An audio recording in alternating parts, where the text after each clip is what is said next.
Imagine a city steeped in spirituality, Varanasi, a place known for its ancient temples and the sacred Ganges River.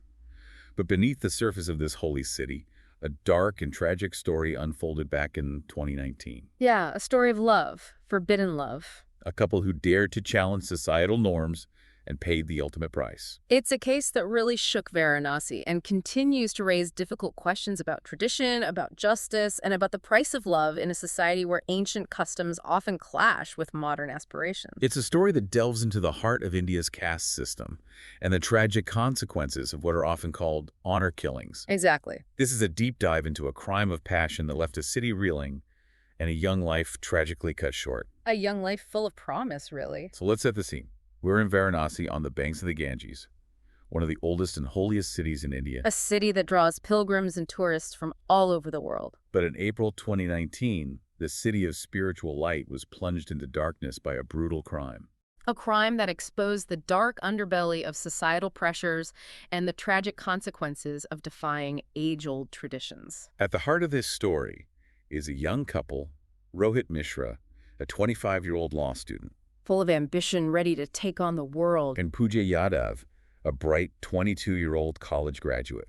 They were deeply in love, but their love was forbidden. Forbidden because they belonged to different castes. A transgression in the eyes of Pooja's family. Their families, especially Pooja's, saw their relationship as a threat to their honor, to their standing in the community. It's a mindset that's sadly still prevalent in some parts of India, where caste divisions run deep and intercaste relationships are seen as a violation of social order, So welcome to CrimePod Castle's Twisted Love series. where we try to unravel these complex cases. We'll try to understand the motivations, the societal pressures, and the tragic consequences of these crimes of passion. We aim to shed light on these dark corners of human behavior and to hopefully contribute to a conversation about change. And in this case, the stakes couldn't be higher. Absolutely. So how did this love story begin? And how did it spiral into such a tragedy? Well, it all started, like so many love stories do, with a chance encounter. Rohit and Pooja met at a college event. A shared glance, a conversation, and a spark ignited. And soon that spark grew into a passionate love affair. Imagine stolen moments, secret rendezvous, the thrill of forbidden love, But they knew their happiness was precarious. hanging by a thread. Pooja's family was vehemently opposed to their relationship. They saw Rohit as an unsuitable match for their daughter, Someone from a lower caste. someone who threatened their family's social standing. The pressure mounted, the threats intensified, and Rohit and Pooja found themselves trapped. Trapped between the love they shared and the societal forces determined to tear them apart. So they made a desperate decision. A decision driven by love and fear. They decided to elope. To escape the suffocating grip of their families and to carve out a life together, away from the judgment and the prejudice. But their elopement was only the beginning of their ordeal. The catalyst for a chain of events that would have devastating consequences. Because Pooja's family, enraged and determined to restore their honor, set out to hunt them down. And their pursuit would lead to a confrontation that would shatter lives and leave a city scarred by violence. Their escape, though, was short-lived. Pooja's family, driven by a mixture of rage and a desperate need to reclaim their perceived honor. Yeah, they were relentless. They launched a frantic search, They tapped into their network. They used every resource at their disposal. determined to track down the runaway couple. And sadly, they found an ally in their pursuit. A mutual acquaintance Someone who knew both Rohit and Pooja. betrayed the couple's whereabouts, It's a stark reminder of how quickly trust can be broken, and how societal pressures can even turn friends into betrayers. leading Pooja's family right to the couple's hideout. On the night of April 15, 2019, Pooja's father, Suraj Yadav, along with two of her uncles, Driven by a thirst for vengeance. confronted Rohit and Pooja. A tension, you can imagine, was palpable. Pooja's father demanded her return. Ordered her to come back home. But Pooja, in a moment of extraordinary courage, refused, She stood her ground, declaring her love for Rohit and her right to choose her own path. defying not just her family, but centuries of tradition, But her defiance only fueled their anger. turning the confrontation violent, Rohit, outnumbered and unarmed, was brutally attacked. beaten mercilessly. Pooja, screaming for them to stop, was dragged away by her father and uncles. A scene of utter chaos and brutality. But thankfully, a neighbor, alerted by the commotion, Alarmed by the sounds of the struggle, had already called the police. But by the time they arrived, It was too late for Rohit, yeah, he had succumbed to his injuries. leaving Pooja to grapple with the unimaginable loss of her beloved. And the horrifying realization that her own family was responsible. The police investigation that followed was swift and thorough. Witnesses were interviewed. Forensic evidence was gathered from the scene. And most importantly, Pooja, in a display of incredible strength, gave a statement to the police, Implicating her father and uncles in Rohit's murder.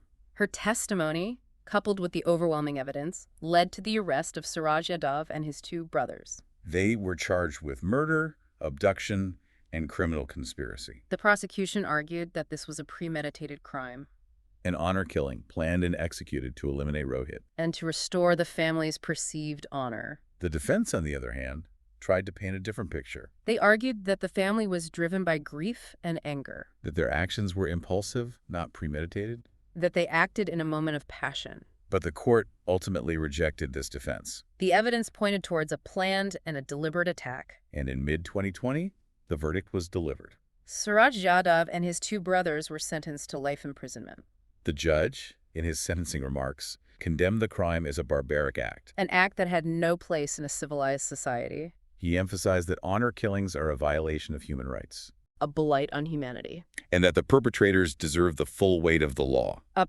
powerful statement from the court A statement that sent a clear message. that honor killings will not be tolerated. But the verdict, while bringing a sense of justice, couldn't erase the tragedy. The void left by Rohit's death. The scars that this crime had left on everyone involved. It's a reminder that justice sometimes comes at a heavy price. So what happened to Pooja after the trial? How did she cope with the aftermath of this horrific ordeal? Well, she could have easily retreated into herself, become consumed by grief and anger. It would be understandable. Absolutely, but Pooja, she chose a different path. A path of courage. A path of resilience and advocacy. It's remarkable. She decided to turn her personal tragedy into a force for change. So what did she do? She dedicated herself to raising awareness about honor killings and caste-based violence. Wow. Yeah, she used her own story as a platform to advocate for change. To try to prevent others from suffering the same fate.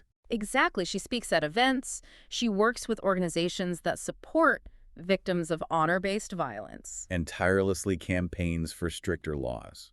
And greater protection for those who dare to challenge societal norms. It must be incredibly difficult for her to relive those painful memories. There it is. But her courage, her determination to make a difference. It's truly inspiring. Pooja's story really highlights the urgent need for societal change. Right. How do we as a society dismantle these deeply ingrained beliefs that lead to such horrific acts of violence? What can we do to protect those who are most vulnerable? Well, it's a complex issue with no easy solutions. But we have to start somewhere. We do, and I think one crucial step is acknowledging the problem. Shining a light on these crimes. Yeah, breaking the silence that often surrounds them. For too long, honor killings have been treated as a taboo subject. Swept under the rug, dismissed as cultural practices. We need to have open and honest conversations. About the dangers of these harmful traditions. The devastating impact on individuals and communities. Education is key, Absolutely. Starting at a young age to instill values of equality, respect, individual freedom. It's about changing mindsets. Challenging those patriarchal norms. Empowering women. Giving them access to education, economic opportunities, support systems. So stronger laws. Greater awareness. Education. These are all crucial pieces of the puzzle. But it's also about each of us. Yeah. Taking a stand. Speaking out against injustice. Challenging harmful attitudes and beliefs within our own social circles. Even if it means having those uncomfortable conversations. Exactly, because silence, Silence only perpetuates the problem. It does. Rohit and Pooja's story, though a tragedy, A heartbreaking tragedy. is also a testament to the power of love. And the fight for freedom. Their story should inspire us all to work towards a world where love is not a crime. Where honor is not measured by the control of others. And where every individual has the right to live a life free from fear and violence. So thank you for joining us on this deep dive into a case that shook Varanasi and continues to resonate with us today. We hope this conversation has sparked some thoughts, maybe even some action. And remember, Follow CrimePod Castle on social media and subscribe to our YouTube channel for more in-depth explorations of true crime stories that matter. Thanks for listening.